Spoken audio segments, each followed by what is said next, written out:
जनसंवाद न्यूज, सत्य आणि विश्वासाची बातमी। उल्हासनगर कॅम्प 5 मधील कैलाश कॉलनी परिसरात झालेल्या दुहेरी हत्याकांड प्रकरणात उल्हासनगर गुन्हे शाखेने मोठी कारवाई करत 2 आरोपींना अटक केली आहे। या घटनेनंतर परिसरात भीती आणि तणावाचे वातावरण निर्माण झालं होतं। या दुहेरी हत्याकांडातील आरोपीचा शोध घेण्यासाठी गुन्हे शाखेकडून विशेष पथके तयार करण्यात आली होती।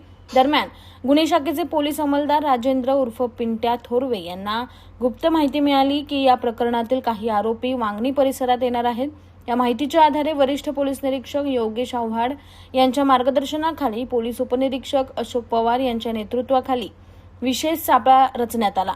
या कारवाईत पोलीस अंमलदार पिंट्या थोरवे, गणेश गावडे, रितेश वंजारी, योगेश वाघ, प्रसाद तोंडलीकर, रामदास उगले, शेखर भावेकर आणि बाबू जाधव यांचा समावेश होता। पोलीस पथकाने सकाळी 7च्या सुमारास वांगणी परिसरात कारवाई करत आरोपी शेखर बिराजदार आणि अजय राव यांना ताब्यात घेतलं। दोघांनाही अटक करण्यात आली असून त्यांच्याकडून हत्याकांडाबाबत सखोल चौकशी सुरू आहे। या दुहेरी हत्याकांडामागील नेमके कारण काय, तसेच आणखी कोणाचा सहभाग आहे का, याचा तपास आता उल्हासनगर गुन्हे शाखेकडून केला जातोय।